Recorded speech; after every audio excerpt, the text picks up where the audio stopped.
ತಾವು ಡಾಕ್ಟ್ರು, ಭಾಳಷ್ಟು ತಾವು ಸರ್ಜನು, ಆಪ್ರೇಷನ್ ಎಲ್ಲ ಮಾಡ್ತೀರಾ ಸರ್. ಈ ನಮ್ಮ ಜೀನ್ಸ್ಗಳಲ್ಲಿ ಏನಾದರೂ ಬೇರೆ ಇರುತ್ತಾ? ಅಂದರೆ ಈಗ SC ಅಥವಾ ಒಕ್ಕಲಿಗರು, ಲಿಂಗಾಯತರು ಅಥವಾ ಬೇರೆ ಬೇರೆ ಜಾತಿಗಳಲ್ಲಿ ಏನಾದರೂ ಶಾರೀರಿಕವಾಗಿ ಅಥವಾ ಬೇರೆ ಏನಾದರೂ ಇರುತ್ತಾ ಸರ್? ಗೊತ್ತಿಲ್ಲ, ನಾನು ಕೇಳ್ತಾ ಇದ್ದೀನಿ. ಅಂದರೆ ನಾನು ನಿಜವಾಗ್ಲೂ ಕೇಳ್ತಾ ಇದ್ದೀನಿ ಈ ವಿಚಾರನ. ಏನಾದರೂ ಬದಲಾವಣೆ ಇರುತ್ತಾ ಸರ್ ದೇಹ ರಚನೆ ಅಥವಾ? 100% ಇಲ್ಲಮ್ಮ. As a scientist, as a surgeon, as a doctor, definitely there is no difference. ನಾನು ಅವಲೇ ಶುದ್ಧತೆ ಅಶುದ್ಧತೆ ಹೆಂಗ್ ಬರುತ್ತೆ ಸರ್? ಅಂದ್ರೆ ಶುದ್ಧತೆ, ಅಶುದ್ಧತೆ, ಪವಿತ್ರತೆ, ಅಪವಿತ್ರತೆ.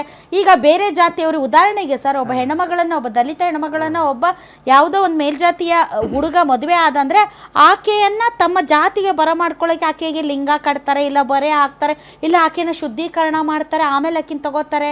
ಈ ಥರದ್ದು ಸರ್. ಅಶುದ್ಧಿ ಹೆಂಗಾಗುತ್ತೆ ಸರ್? ಪವಿತ್ರ ಅಪವಿತ್ರ ಹೆಂಗಾಗ್ತಾರೆ? ಇದು ಅನ್ಫಾರ್ಚುನೇಟ್ಲಿ ಮನುಷ್ಯರು ಮಾಡಿಕೊಂಡಿರೋಂಥ ಕೆಟ್ಟ ನಿಯಮಗಳು. ನಾನು ಅವಲೇ ಯಾಕೆ ನಿಮ್ಗೆ ಹೇಳಿದೆ ಅಂದರೆ ಹತಾಶೆಯಿಂದ ಹೇಳಿದೆ. ಇದು ಈ ಬದಲಾಗಲ್ಲ ಈ ಸಿಸ್ಟಮ್. ಅಂದರೆ ಎಂತೆಂಥವ್ರು ಬಂದು ಹೋಗ್ಬಿಟ್ರಲ್ಲಮ್ಮ. ಅದಕ್ಕೆ ನನಗೆ, ನಾನೊಬ್ಬ ಹಳ್ಳಿ ರೈತನ ಮಗನಾಗಿ ಇವತ್ತು ಡಾಕ್ಟರ್ ಇರ್ಬೋದು. ಬಸವಣ್ಣವ್ರು ಬಂದಮೇಲೆ ಇಡೀ ಇದರೊಳಗೆ ಬರೀ ಬಸವಣ್ಣನ ಸಮಾಜನೇ ಇರಬೇಕಿತ್ತು. ಯಾಕೆ ಅದರೊಳಗೆ ತಿರುಗಿ ಒಕ್ಕಲಿಗರು ಅದಕ್ಕೆ ಅವ್ರು ಬಂದಮೇಲೆ ಅವರ ಪ್ರಿನ್ಸಿಪಲ್ಸ್ ಫಾಲೋ ಮಾಡಿ ಇಡೀ ಭಾರತ ದೇಶ ಒಂದೇ ಇರಬೇಕು. ಬುದ್ಧರು ಬಂದರು, ಎಲ್ಲರೂ ಬೌದ್ಧ ಧರ್ಮ ಮಾಡಬೇಕಾಗಿತ್ತು.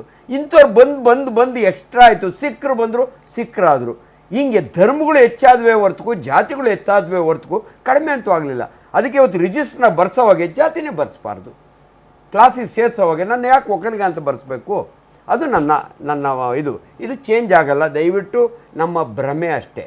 ಏನೋ ಕಾನೂನಿನೊಳಗೊಂದು ಸ್ವಲ್ಪ ಶಿಕ್ಷೆ ಆಗ್ಬೋದು, ಅದರೊಳಗೂ ಕೂಡ ಎಲ್ಲಿ ಮೋಸ ಮಾಡ್ತಾರೆ, ತಪ್ಪಿಸ್ಕೋತಾರೆ. ಸೊ ಅದರಿಂದ ನೋಡಿಮ್ಮ, ಈ ವ್ಯವಸ್ಥೆಯಲ್ಲಿ ಬದುಕಿದ್ದೀವಿ. ಸ್ವಲ್ಪ ಕಡಿಮೆ ಆಗ್ಬೋದು. ಇವತ್ತು ನನ್ನೂರಿನಲ್ಲಿ ನನಗೆ ಖುಷಿ. ಈ ಮೊದಲಿದ್ದು ನಾನು ಚಿಕ್ಕ ಹುಡುಗ ಇದ್ದೆ, ನಾನು ಮ್ಯಾಲಿಂದ ನೀರು ಏನಿ ದೊಡ್ಡ ಮುತ್ತಪ್ಪನಿಗೆ, ಮುತ್ತ ಅನ್ನೋಂಗೂ ಇಲ್ಲ ಈಗ ನಾನು ಮುತ್ತಪ್ಪನ. ಇವತ್ತು ಅವನ ಮೊಮ್ಮಗ ಡಾಕ್ಟ್ರು. ನನಗೆ ಅಷ್ಟು ಬದಲಾವಣೆ ನನ್ನೂರಿನಲ್ಲಾಗಿದೆ. ಇದು ಯಾವುದೋ ಅನಾಗರಿಕ ಊರನ್ನ ಬೈಬಾರ್ದು, ಅನಾಗರಿಕರಿರುವಂಥ ಜಾಗ ಇದು. ಸೊ ಇಂಥವ್ರು ಬದಲಾಗಬೇಕು ಅಂದರೆ ನಮ್ಮಂಥವ್ರೆ ಎಕ್ಸಾಂಪಲ್. ನಮ್ಮೂರಿಗೆ ಕರ್ಕೊಂಡು ಹೋಗ್ತೀನಿ, ಬಾರಪ್ಪ ನಾವು ದಲಿತರು ಹೆಂಗಿದ್ದೀವಿ ಅಂತ ತೋರಿಸ್ತೀನಿ. ಅಷ್ಟು ಮಾಡಬಲ್ಲೆ ಅಷ್ಟೇ. ನಾನು ಸಮಾಜದಲ್ಲಿ ಏನಾದರೂ ಒಳ್ಳೇದು ಮಾಡೋದಾದರೆ ಒಂದು ಎಕ್ಸಾಂಪಲ್ ಕೊಟ್ಟು ಮಾಡಬಲ್ಲೆ ಅಷ್ಟೇ. ಇತ್ತೀಚೆಗೊಂದು ವಿಡಿಯೋ ವೈರಲ್ ಆಗಿತ್ತು ಸರ್. ಒಬ್ಬ ಯುವಕ ನಿಂತ್ಕೋತಾನೆ, ನಾನು ದೇವಸ್ಥಾನದೊಳಗೆ ಹೋಗ್ತೀನಿ ಅಂತ. ಅಲ್ಲಿರೋ ಹೆಣ್ಮಕ್ಳು ಗಂಡು ಮಕ್ಕಳು, ನೀನು ಗೊತ್ತೈತಲ್ಲ, ನಿನಗೆ ಬರಬಾರ್ದಿಲ್ಲ, ಗೊತ್ತಿದೆಲ್ಲ, ಹೆಂಗೆ ಬಂದು ನೀನು?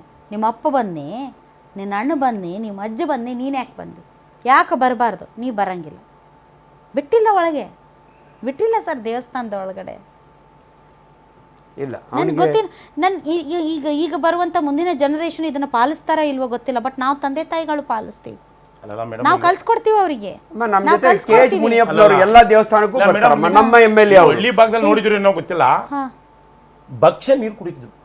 ಹಿಂಗ್ ಭಕ್ಷ್ಯ ನಾನೇ ಉಯ್ದಿದ್ದೀನಮ್ಮ. ಯಾವ ಪರಿಸ್ಥಿತಿ? ನಮಗೆ ಒಂದು ಸಿಲ್ವರ್ ಲೋಟ ಏನು ಅದು ಕಾಪಿ ಬಿಟ್ಬಿಟ್ರೆ ಹಿಡ್ಕೊಳಕ್ಕಾಯ್ತಿರಲ್ಲ, ತಂಗಿನ ಚಿಪ್ಪು. ಈ ಪರಿಸ್ಥಿತಿ ಇತ್ತು. ಇವತ್ತ ಹೆಚ್ಚು ಕಡಿಮೆ ಒಂದು 60ರಿಂದ 70 ಭಾಗ ಬದಲಾಗಿದೆ. ಹಳ್ಳಿನೂ ಬದಲಾಗಿದೆ, ಇದೂ ಬದಲಾಗಿದೆ. ಏಕೆಂದರೆ ಇನ್ನೂ ನಾವು ಇವತ್ತ ಏನು ನಾವಿದ್ದೀವಲ್ಲ, ನಾವು ಜಾತಿ ಇಟ್ಕೊಂಡು ನಾವು ಫಸ್ಟು ಕರೆಕ್ಟಾಗಿರಬೇಕು. ನಾವು ಸರಿ ಇದ್ದರೆ ಆ ಜಾತಿ ಎಲ್ಲದೂ ನಿರ್ಮೂಲನೆ ಮಾಡ್ಬೋದು. ಸರ್ಕಾರ ಹೇಳ್ತದೆ ನೀವು ಜಾತಿ, ಆ ಜಾತಿ, ಈ ಜಾತಿ ಅಂತ. ಈ ಜಾತಿ ಕಂಡುಹಿಡಿದಾರೆ ಯಾರು? ಮನುಷ್ಯರು ಹೆಂಗ್ ಕಂಡುಹಿಡಿದ್ರು? ಯಾಕೆ ಬಂತು ಈ ಜಾತಿ? ಒಂದು ಹೆಣ್ಣು ಒಂದು ಗಂಡು ಅಂತಾರೆ ಇಲ್ಲಿ ಸರ್ಕಾರ. ಯಾವ ಜಾತಿ? ಒಂದು ಹೆಣ್ಣು ಒಂದು ಗಂಡು ಅಂತಾರೆ. ಇಷ್ಟು ಜಾತಿಗಳನ್ನ ಯಾರು ಕಂಡುಹಿಡಿದ್ರು? ಯಾವ ರೀತಿ ಕಂಡುಹಿಡಿದ್ರು? ಅದು ಬೇಕಲ್ಲ.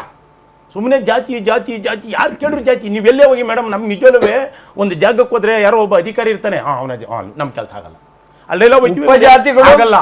ಈ ಪರಿಸ್ಥಿತಿ ಆಗಿದೆ. ಉಪಜಾತಿಗಳು ಎಷ್ಟಿದಾವೆ ಸರ್? ಅಯ್ಯೋ, 120 ಜನ. ಈ ಪರಿಸ್ಥಿತಿಯಲ್ಲಿರುವಾಗ ಈ ಜಾತಿನ ಬದಲಾವಣೆ ಮಾಡೋರು ಇವರು ನೋಡಿ, ಇವ್ರು ಕೂಗಾಡ್ತೀನಿ, ನಾನು ಕೂಗಾಡ್ತೀನಿ, ಇವ್ರು ಕೂಗಾಡ್ತಾರೆ, ನಮ್ಮ ಡಾಕ್ಟ್ರು ಕೂಗಾಡ್ತಾರೆ ನೋಡಿ, ಇವ್ರು ಕೂಗಾಡ್ತಾರೆ. ಜಾತಿ ಇದು ಯಾವ ಜಾತಿ ಅನ್ನೋದು ನಮಗೆ ಗೊತ್ತಿಲ್ಲ. ಇನ್ನೇನಾರ ಮುಂದೇನಾರ ಇದು ಏನಾರ ನಿರ್ಮೂಲ ಆಗುತ್ತೋ ಏನೋ ಗೊತ್ತಿಲ್ಲ. ಅಲ್ಲ ಸರ್, ಈಗ ಜಾತಿ ಓಕೆ, ಆದರೆ ಇದರಲ್ಲಿ ಅಸ್ಪೃಶ್ಯತೆ ಅನ್ನೋದು ಜಾತಿಗೆ ಮಿಗಿಲಾದಂಥ ಅತಿ ದೊಡ್ಡ ರೋಗ ಸರ್. ಹೌದು, ಖಂಡಿತ ಮಾತು ಹೇಳ್ತೀನಿ ನಿಮಗೆ. ಸೊ ಈ ಅಸ್ಪೃಶ್ಯತೆ, ಇವರು ಸ್ಪೃಶ್ಯರು, ಇವರು ಅಸ್ಪೃಶ್ಯರು, ಇವ್ರು ಬಂದ್ರೆ ಇದು ಇದು ಇದು ಅಪವಿತ್ರ ಆಗುತ್ತೆ, ಇವ್ರು ಅದ್ರ ಮನೆ ಒಳಗ್ ಬಂದ್ರೆ ಹಾಳಾಗುತ್ತೆ ಅಥವಾ ಏನೋ ಆಗುತ್ತೆ. ಇದು ಏನ್ ಸರ್, ಇದು ಯಾಕೆ ಬಂತಿದು? ನೋಡಿ, ನಾವು ಯಾರೋ ಅಶುದ್ಧ. ಈಗ ಒಬ್ಬ ದಲಿತ ಒಬ್ರು ಮನೆಗೆ ಬಂದ್ರೆ ಹೆಂಗ ಅಶುದ್ಧ ಆಗುತ್ತೆ? ಈಗ ಮನೆ ದಾಟಿ ಅವ್ನ ಒಳಗೆ ಹೋಗಂಗಿಲ್ಲ. ಏನ್ ಹೊಲಸಿರುತ್ತೆ?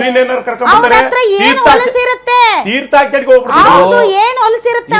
ಶುದ್ಧನೂ ಅಲ್ಲ ಅಶುದ್ಧನೂ ಅನ್ನುವಂತ ಮಾತಲ್ಲ. ಇದು ಮನುಷ್ಯನ ಮಾನಸಿಕ ರೋಗ. ಇದು ಮನುಷ್ಯನ ಮತ್ತೆ ಇವ್ರು ಹೇಳ್ತಾರಲ್ಲ ಜಾತಿ ಕಮ್ಮಿ ಆಗ್ತಾ ಇದೆ ಅಂದ್ರೆ ಈಗ ಉದಾಹರಣೆ ಜಾತಿಯ ಸಂಖ್ಯೆ ಮಾಡಿ ಬಂದಿಲ್ಲ ಅಂದ್ರೆ ಹೊಲಸ್ ಅನ್ಬೋದಪ್ಪ. ಹೊಲಸ್ ಅಂದ್ರೆ ಒಬ್ಬ ಇಡೀ ಮನುಷ್ಯ ಹೆಂಗ್ ಹೊಲಸಾಗ್ತಾನ? ಇರುವಂತ ಮನುಷ್ಯ ಹೆಂಗ್ ಹೊಲಸಾಗ್ತಾನ? ಈಗ ಹೇಳಿದ್ರಲ್ಲ ಮೇಡಮ್, ಕರೆಕ್ಟ್. ಈಗ ನಾನು ಒಬ್ಬ ಉನ್ನತ ಸ್ಥಾನದಲ್ಲಿ ಸ್ನಾನ ಮಾಡ್ತಿದ್ದೆ. ನಾನು 15 ದಿನ ಆದ್ರೂ ಸ್ನಾನ ಮಾಡ್ತಿರಲಿಲ್ಲ. ಆ ಟೈಮಲ್ಲಿ ನಾನು ಚಡ್ಡಿ ಇಕ್ಕೊಂಡು ಒಂದು ಬನೀನಿ ಹಾಕೊಂಡು ಹೋದ್ರೆ ಅದನ್ನ ಕೂರೆಗಳು ತವು ಅವನ್ನ ಒಳಗೆ ಕೊಡ್ತಿರಲ್ಲ. ಇದೇ ಅಸ್ಪೃಶ್ಯತೆ, ಇದೇ ಇದು. ಈಗ ಜಾತಿ ಅಂದ್ರೆ ನೀವು ಹೇಳಿದ್ರಲ್ಲ, ಅವ್ನು ಚೆನ್ನಾಗಿದ್ದ, ಯಾರೋ ಚೆನ್ನಾಗಿರೋನು ಚೆನ್ನಾಗಿದ್ದ, ಅವ್ನ ಸೇವೆಯನ್ನು ನಾವು ಮಾಡ್ತಾ ಇದ್ದೋ. ಆದ್ರೆ ಅವ್ನು ಒಳಗೆ ಬರಂಗಿಲ್ಲ. ನಾನು ಆಗ ಅಸ್ಪೃಶ್ಯನು 15 ಸುಧಾರಕರು ಅಂತ ಅನಿಸ್ಕೊಂಡವ್ರು ಭಾಸ್ಕರ್ ಪ್ರಸಾದ್ ಅವರೇ ಎಲ್ಲರನ್ನ ಒಗ್ಗೂಡ್ಸೋದಕ್ಕೆ ಒಂದು ಹೊಸ ಧರ್ಮ ಸೃಷ್ಟಿ ಮಾಡಿದ್ರು. ಆದರೆ ಇದ್ದವರನ್ನ ಇದ್ದ ಹಾಗೆ ಪ್ರೀತಿಸುವ, ಅವರು ನಮ್ಮವರು ಎಂದು ಅವರನ್ನು ಅಂಗೀಕರಿಸುವಂತಹ ಭಾವನೆಯನ್ನು ಹುಟ್ಟಿಸ್ಲಿಲ್ಲ. ಇನ್ನು ಹೊಸ ಧರ್ಮ, ಒಂದ್ ನಿಮಿಷ, ಹೊಸ ಧರ್ಮ ಮಾಡಿ ನೀವು ಎಲ್ಲರೂ ಒಂದು ಧರ್ಮ ಒಳಕ್ಕೆ ಬನ್ನಿ ಅಂತ ಎಲ್ಲರನ್ನ ಒಗ್ಗೂಡಿಸಿದ್ರೆ ಹೊರತು ನೀನು ಮನುಷ್ಯನಾಗಿ ನೀನು ಹೆಂಗಿದೆಯೋ ನಿನ್ನನ್ನು ನಾನು ಹಾಗೇ ಪ್ರೀತಿಸ್ತೀನಿ ಅಂತ ಆ ಪ್ರೀತಿ ಭಾವನೆ ಬೆಳೆಸಲಿಲ್ಲ ಸರ್. ಆ ಪ್ರೀತಿ ಭಾವನೆ ಬೆಳೆಸೋದಕ್ಕೆ ಇನ್ನೊಂದು ಧರ್ಮ ಹುಟ್ಟಾಕಿದ್ರೆ ಅಷ್ಟೇ. ಧರ್ಮಗಳು ಹೆಚ್ಚಾಗ್ತಾ ಬಂದು, ಜಾತಿಗಳು ಹೆಚ್ಚಾಗ್ತಾ ಬಂದು. ಇವತ್ತು 6,500 ಜಾತಿ ಇದೆ ಭಾರತದಲ್ಲಿ. ಏನು ಹೇಳಲ್ಲ, 6,500 ಜಾತಿಗಳು. ಈ ತರ ಕ್ರೌರ್ಯಗಳು, ಈ ತರ ಘಟನೆಗಳು ಶಿಕ್ಷಣ ಪಡೆದಂತವ್ರೆ ಅವಾಗಲೇ ಜಾಸ್ತಿ ಆಗಿದೆ. ಬುದ್ಧಿವಂತರೇ ಸರ್, ಅವರೇ ಜಾಸ್ತಿ ಮಾಡೋದು. ಏನು ಕ್ರಾಂತಿ ಮಾಡಬಾರ್ದು. ಉದಾಹರಣೆಗೆ ಸರ್, ಈ ನಾಗರಿಕ ಸಮಾಜದಲ್ಲಿ ಇದೀವಿ ಸರ್, ಹಿಂದಿಂದ ಆಗೋಯ್ತು. ಈಗ ನಮ್ಮ ಊರುಗಳಲ್ಲಿ, ನಮ್ಮ ಸ್ವಂತ ಊರುಗಳಲ್ಲಿ ನಾವೇ ಯಾಕೆ ಕ್ರಾಂತಿ ಮಾಡಬಾರ್ದು? ಯಾಕೆ ವಿದ್ಯಾವಂತ ಯುವಕರು ಎಲ್ಲರೂ ಸೇರಿ ಈ ಸಮಾಜದ ಈ ಬಂಧನವನ್ನ ತೊಡೆದು ಹಾಕೋಣ ಅಂತ ಯಾಕೊಂದು ಕ್ರಾಂತಿ ಆಗಬಾರದು? ಅವ್ರ ಮನೆಗೆ ಇವ್ರು ಹೋಗೋದಾಗಿ, ಇವ್ರ ಮನೆಗೆ ಅವ್ರು ಹೋಗೋದಾಗಿ. ಪೇಜಾವರ ಶ್ರೀಗಳು ಸಹಭೋಜನ ಕೂಟ ಮಾಡಿದ್ರಲ್ಲ, ಒಂದ್ ಮಾತು, ಅದು ಎಷ್ಟು ಮಟ್ಟಿಗೆ ಸಕ್ಸಸ್ ಆಯ್ತು ಬಿಡ್ತಾ, ಅದು ಬೇರೆ ವಿಚಾರ. ಸಹಭೋಜನ ಕೂಟ, ಅಂತಹ ಕ್ರಾಂತಿ ಯಾಕೆ ವಿದ್ಯಾವಂತ ಯುವಕರು ಮಾಡಬಾರ್ದು? ಯಾಕೆ ಮಾಡಬಾರ್ದು? ಈಗ ಫ್ರೆಂಡ್ಸ್ ಆಗಿರ್ತಾರೆ, ಅವ್ರ ಮನೆಗೆ ಇವ್ರು ಹೋಗಿ ಊಟ ಮಾಡ್ತಾರೆ, ಇವ್ರ ಮನೆಗೆ ಅವ್ರು ಹೋಗಿ ಊಟ ಮಾಡ್ತಾರೆ. ಅದೇ ಜಾತಿ ಅಂತ ಬಂದಾಗ ಅಲ್ಲೇ ವಿಂಗಡಣೆ ಆಗ್ಬಿಡ್ತಾರೆ. ಮೇಡಮ್, ಯಾವಾಗ ಜಾತಿ ಅಂತಂದ್ರೆ ಯಾವುದೋ ಒಂದು ಪಂಚಾಯತಿ, ಗ್ರಾಮ ಪಂಚಾಯತಿ ಬರುತ್ತೆ, ಆಗ ನಾನು ಎಗ್ಲಮೆಕ್ಕೆ ಹಾಕೊಂಡು ಹೋಗ್ತೀನಿ ಅವ್ನಿಗೆ ಅಸ್ಪೃಶ್ಯನಿಗೆ. ಈ ಪಂಚಾಯತಿ ಯಾವುದೋ ಒಂದು ಪಂಚಾಯತಿ, ಅವ್ನು ನಮ್ಮನೆ ಆಗ ಎಲೆಕ್ಷನ್ ಆದ ತಕ್ಷಣ ಜಾತಿ ಬರುತ್ತೆ. ಈಗ ಆ ಟೈಮಲ್ಲಿ ಹೇಳಿದ್ರು ಸಿಟಿಗಳ ಕಡೆ ಕಮ್ಮಿ ಆಗ್ತಾ ಇದೆ, ಹಳ್ಳಿಗಳ ಕಡೆ ಜಾಸ್ತಿ ಆಗ್ತಾ ಇದೆ. ವಿಧಾನಸೌಧದ ಒಳಗಡೆ ಇರುವಂತಹ ಜಾತಿ ಇದೆಯಲ್ಲ, ಅದು ಯಾವ ಹಳ್ಳಿಯಲ್ಲೂ ಇಲ್ಲ. ಯೂನಿವರ್ಸಿಟಿಗಳಲ್ಲಿ ಇದೆಯಲ್ಲ, ಅಲ್ಲಿರುವಷ್ಟು ಜಾತಿವಾದ ಮತ್ತೆ ಯಾವ ಹಳ್ಳಿಗಳಲ್ಲೂ ಸಿಗೋದಿಲ್ಲ ನಿಮಗೆ. ಯೂನಿವರ್ಸಿಟಿ ಒಳಗಡೆ ಕಿತ್ತಾಡ್ತಾರೆ ಜಾತಿಗೋಸ್ಕರ ಸ್ಟೂಡೆಂಟ್ಸ್ ಅವರು. ಈ ಜಾತಿವಾದ ಅನ್ನೋದು 2 ಥರ ನಾವು ನೋಡ್ಬೇಕು ಮೇಡಮ್. ಒಂದು ಅಹಂಕಾರ ಮತ್ತು ದುರಹಂಕಾರದಿಂದ ಹುಟ್ಟುವಂಥ ಜಾತಿ ಶ್ರೇಷ್ಠತೆ, ನಾನು ದೊಡ್ಡವನು ಅನ್ನೋದು. ಎರಡನೇದು ಅಹಂಕಾರದಿಂದ ಹುಟ್ಟೋದಿಲ್ಲ, ಮೌಢ್ಯದಿಂದ ಹುಟ್ಟುತ್ತದೆ ಜಾತಿ. ಅವ್ರಿಗೆ ಈ ಕೆಲವರು ನೀವು ಹೇಳಿದ್ರಲ್ಲ, ನಮ್ಮ ಮನೆಯಲ್ಲಿ ವಯಸ್ಸಾದವರು ಇರ್ತಾರೆ, ಅದು ಅಹಂಕಾರದಿಂದ ಹುಟ್ಟುವಂಥದ್ದಲ್ಲ, ಅದು ಮೌಢ್ಯ. ಮೌಢ್ಯದಿಂದನೂ ಕೂಡ ಜಾತಿಯ ರೋಗ ಇಲ್ಲಿದೆ, ಅಹಂಕಾರದಿಂದ ಕೂಡ ಈ ಜಾತಿ ರೋಗ ಇದೆ. ಎರಡನ್ನೂ ತೊಡೆದಾಕುವಂಥದ್ದು. ಜಾತಿ ರೋಗಗಳನ್ನ ತೊಡಿಬೋದು, ಜಾತಿಗಳನ್ನಲ್ಲ. ಜಾತಿಗಳು ಬರ್ತಾ ಬರ್ತಾ ಬರ್ತಾ ಪ್ರತಿ ದಿವಸ ಜಾಸ್ತಿ ಆಗ್ತಾ ಇದ್ದಾವೆ ಸಂಖ್ಯೆ. 1901ನೇ ಇಸ್ವಿನಲ್ಲಿ ಈ ದೇಶದಲ್ಲಿ ಏನು ಜಾತಿ ಜನಸಂಖ್ಯೆ ನಡೀತಲ್ಲ, ಆಗ ಇದ್ದಂತಹ ಜಾತಿಗಳು ಬಹುಶಃ ಇವತ್ತಿಗೆ 20-25% ಜಾತಿಗಳು ಜಾಸ್ತಿ ಆಗಿದ್ದಾವೆ. ಅಂದ್ರೆ ಪಂಗಡಗಳು, ಒಳ ಪಂಗಡಗಳು, ಒಂದೇ ಜಾತಿಯಲ್ಲಿ 16 ಪಂಗಡಗಳು, ಇವೆಲ್ಲವೂ ಜಾಸ್ತಿ ಆಗಿ 6,500 ಜಾತಿಗಳಾಗಿ ಕೂತಿದ್ದಾವೆ ಇವತ್ತು. ಇದು ವೈಯಕ್ತಿಕವಾಗಿ ಬದಲಾವಣೆ ಆಗಿ ಸಾಮಾಜಿಕವಾಗಿ ಪರಿವರ್ತನೆ ಆಗಬೇಕೇ ಹೊರತು ಕಾನೂನು ಇನ್ನೊಂದು ವ್ಯವಸ್ಥೆಯಿಂದ ಆಗಲ್ಲ. ಇಡೀ ಕಾನೂನಿಂದನೇ ಆಗಕ್ಕೆ ಸಾಧ್ಯ. ಬದಲಾವಣೆ ಮಾಡ್ಲಿಕ್ಕೆ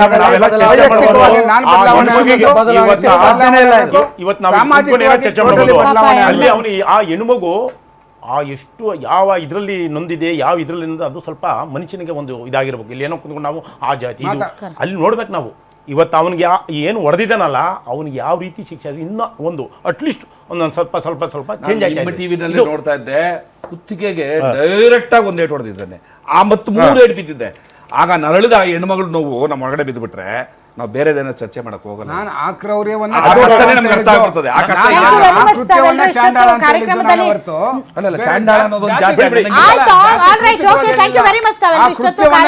ಭಾಗವಹಿಸಿದ್ದಕ್ಕೆ ಒಂದಂತೂ ಸತ್ಯ, ನನಗೆ ಗೊತ್ತು ಈ ನಮ್ಮ ಈ ಒಂದು ಗಂಟೆಯ ಈ ಚರ್ಚೆಯಿಂದ ಸಮಾಜದಲ್ಲಿ ತುಂಬ ದೊಡ್ಡ ಬದಲಾವಣೆ ಬರುತ್ತೆ ಅಂತ ನನಗನ್ಸಲ್ಲ.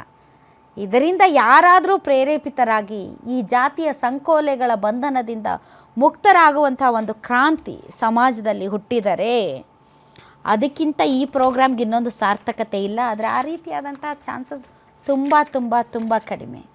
ಸೊ ಈ ಅಸ್ಪೃಶ್ಯತೆ, ಕೀಳ್ಜಾತಿ ಮೇಲ್ಜಾತಿ ಅನ್ನುವಂತಹ ಮನೋಭಾವನೆ ಮುಕ್ತ ರಾಷ್ಟ್ರ ಆಗೋದು ಕನಸೇ ಸರಿ. ಗೊತ್ತಿಲ್ಲ ಎಲ್ಲಿಂದ ಆರಂಭ ಆಗಬೇಕು, ಎಲ್ಲಿಂದ ಅಂತ್ಯ ಆಗಬೇಕು. ಈ ಚರ್ಚೆಗಳಿಂದ, ಭಾಷಣಗಳಿಂದ ಏನೋ ಬದಲಾವಣೆ ಆಗುತ್ತೆ ಅಂತ ನನಗನ್ಸಲ್ಲ. ಆದರೆ ಮನುಷ್ಯ ಏನು ತಿಂತಾನೆ, ಮನುಷ್ಯನ ಜಾತಿಯಿಂದ ಮನುಷ್ಯ ಹೊಲಸಾಗಲ್ಲ. ಮನುಷ್ಯನ ಒಳಗೆ ಇರುವಂಥ ಕಾಮ, ಕ್ರೋಧ, ಮದ, ಮೋಹ, ಲೋಭ, ಮತ್ಸರದಿಂದ ಆತ ಕೆಡ್ತಾನೆ ಹೊರತು ಆತನ ಹುಟ್ಟಿದಂತಹ ಜಾತಿಯಿಂದಾಗಲಿ, ಆತ ತಿನ್ನುವಂಥ ಆಹಾರದಿಂದಾಗಲಿ, ಆತನ ಉಡುಗೆ ತೊಡುಗೆಯಿಂದಾಗಲಿ, ಅಥವಾ ಆತ ನಂಬಿರುವಂಥ ಧರ್ಮದಿಂದಾಗಲಿ ಆತ ಕೆಟ್ಟವನಾಗಲ್ಲ. ಅಷ್ಟು ಮಾತ್ರ ಹೇಳಬಲ್ಲೆ. ಇದು ಇದರಿಂದ ವಿಶೇಷ. ಗ್ಯಾರಂಟಿ ನ್ಯೂಸ್, ಸುದ್ದಿ ಖಚಿತ, ನ್ಯಾಯ ನಿಶ್ಚಿತ.